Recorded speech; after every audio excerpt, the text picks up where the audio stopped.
భారతీయ Janata party state ఆఫీస్లో ఒక press meet కార్యక్రమం జరిగింది.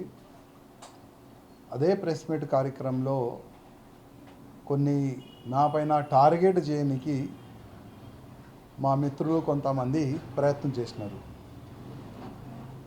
వాళ్ళు ఏ విధంగా అంటున్నారంటే, మీకు ఏం సంబంధం, ఇప్పుడు మీరు బీజేపీలో లేరు కదా, మీరు రిజైన్ ఇచ్చినారు కదా, ఆల్రెడీ పార్టీ మీ రిజైన్ని యాక్సెప్ట్ కూడా చేసింది కదా, ఇప్పుడు స్టేట్ కమిటీలో మాట్లాడడానికి మీకు ఏం అధికారం అని అట్లాంటి కొన్ని మాటలు కూడా ఆ ప్రెస్ మీట్లో జరిగింది. నేను మా మిత్రులకి అందరికీ గతంలో కూడా చెప్పినా, ఇప్పుడు కూడా చెప్తున్నా, నేను భారతీయ జనతా పార్టీకి రిజైన్ దేని గురించి వచ్చినా అంటే, చాలా సంవత్సరాల నుంచి కొన్ని తప్పులు జరుగుతున్నాయి. ఆ తప్పులు ఏంటంటే, బీజేపీ కార్యకర్తల్ని పక్క పెడుతున్నారు, బీజేపీకి ప్రాణం ఇచ్చే అట్లాంటి అధికారులకి పక్క పెడుతున్నారు, ఎంతోమంది బీజేపీ పైన నమ్మకం పెట్టుకొని బీజేపీలో చేరే వాళ్ళ పైన మీరు మోసం చేస్తున్నారు. అసలు ఇంకా ఎన్ని సంవత్సరాలు చేస్తారు? పార్టీలో ఉండి మేము మాట్లాడితే మాకు చాలా వరకు ఢిల్లీ ఎక్కడిక్కడ పిలిపించి కొన్ని వార్నింగ్లు అట్లాంటివి కూడా మీరు ఇప్పిస్తున్నారు. నేను ప్రతిసారి భారతీయ జనతా పార్టీ కార్యకర్తలు బూత్ లెవెల్ నుంచి పెద్ద అధికారుల వరకు నేను వాళ్ళ ఫేవర్లోనే మాట్లాడినా. నేను రిజైన్ ఇచ్చే సమయంలో కూడా నేను నా కార్యకర్తల గురించి పార్టీలో ఉండి కూడా నేను కొట్లాడినాను, బయట పోయి కూడా నా కార్యకర్తల గురించి నేను పోరాడతానని ఓపెన్గా నేను ఆ సమయంలో కూడా చెప్పినాను. ఇవాళ కూడా మీరొక భారతీయ జనతా పార్టీ తెలంగాణ స్టేట్ కమిటీ మీరు డిక్లేర్ చేసినారు. ఆ స్టేట్ కమిటీలో నేను కొన్ని వ్యక్తులని నేను ఐడెంటిఫై చేసినాను, వాళ్ళకి నేను గుర్తు కూడా పడతా. దాదాపు ఆ కమిటీలో 10 నుంచి 12 మంది ఒకటే పార్లమెంట్ నుంచి ఉన్నారు. ఆ పార్లమెంటు ఏంటంటే సికింద్రాబాద్ పార్లమెంట్ నుంచి 10 నుంచి 12 మందికి మీరు ఒకటే పార్లమెంట్ నుంచి పదవులు ఇస్తున్నారు.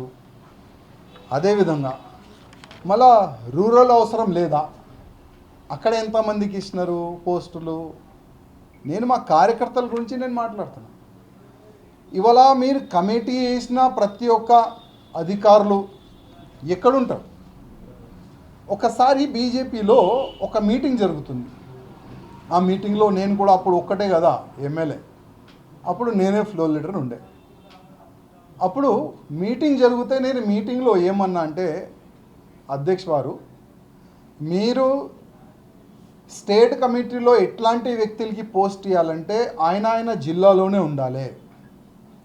సిటీలో ఏదైనా మీటింగ్ బీజేపీ మీటింగ్ ఉంటేనే సిటీకి రావాలి, మీటింగ్ అటెండ్ చేసి మళ్ళీ జిల్లాలో చేసుకోవాలి.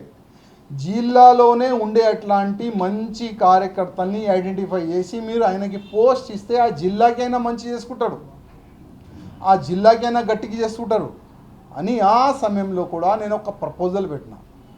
కానీ ఎప్పుడైనా ఒకటే జరిగేది, వాళ్ళు ఏది అనుకుంటే అదే మీటింగ్లో పెట్టేది, పాస్ చేసేది, దానిపైన వాళ్ళు పని చేసేది. ఇప్పుడు కూడా అదే జరుగుతుంది. అసలు ఇది రామచంద్రరావు గారు వేసిన కమిటీయా, లేక మా కిషన్ రెడ్డి గారు ఆదేశం పైన కమిటీ వేసినారా? ఇదే కదా నా క్వశ్చన్. ఇంకా నా క్వశ్చన్ ఏముండే, దాంట్లో ఏం తప్పు ఉండే మీరు చెప్పండి. అంటే బీజేపీ గవర్నమెంట్ రావాలని నాలాంటి చాలామంది కార్యకర్తలు అనుకుంటున్నారు, కానీ మీరు అనుకుంటలేరా?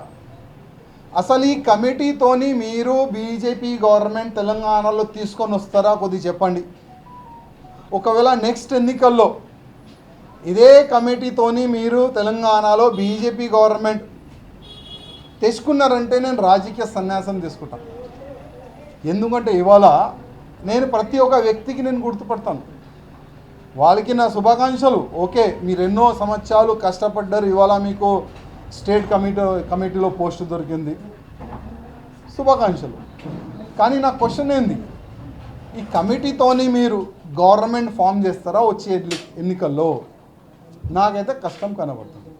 ఇవాళ నేను ప్రతి ఒక్క ఎమ్మెల్యేతోని కానీ మా ఎంపీలతోనూ కానీ నాకు ఒక మంచి సంబంధాలు ఉన్నాయి వ్యక్తిగతంగా. నేను గతంలో చెప్పిన మాటలు ఇవాళ నాకు అందరూ ఫోన్లు చేసి, వాళ్ళు దగ్గరున్న మనుషులు ఫోన్ చేసి అంటున్నారు, అన్నా మీరు గతంలో ఏ మాట అన్నారు కదా, ఇవాళ అదే నిజమవుతుంది. ఇవాళ మొత్తం బీజేపీని డమ్మీ చేయనికి, పార్టీని సర్వనాశం చేయనికి చాలా భయంకరమైన కుట్రలు చేస్తున్నారు అని కార్యకర్తలు బాధపడి నాకు ఫోన్ చేస్తున్నారు. ఇవాళ నేను అడుగుతున్నాం, మా డీకే అరుణ గారు కానీ, ధర్మపురి అరవింద్ గారు కానీ, విశ్వేశ్వర్ రెడ్డి గారు కానీ, జి నాగేష్ గారు కానీ, రఘునందన్ రావు గారు కానీ, ఈటెల రాజేందర్ గారు కానీ, మా ఎమ్మెల్యేస్ కానీ ఎవరైనా ఈ కమిటీతోని సాటిస్ఫై ఉన్నారా? కొద్ది చెప్పాలి. అసలైన తొలి వెలుగు. ఫాలో వాట్సాప్ @తొలి వెలుగు official.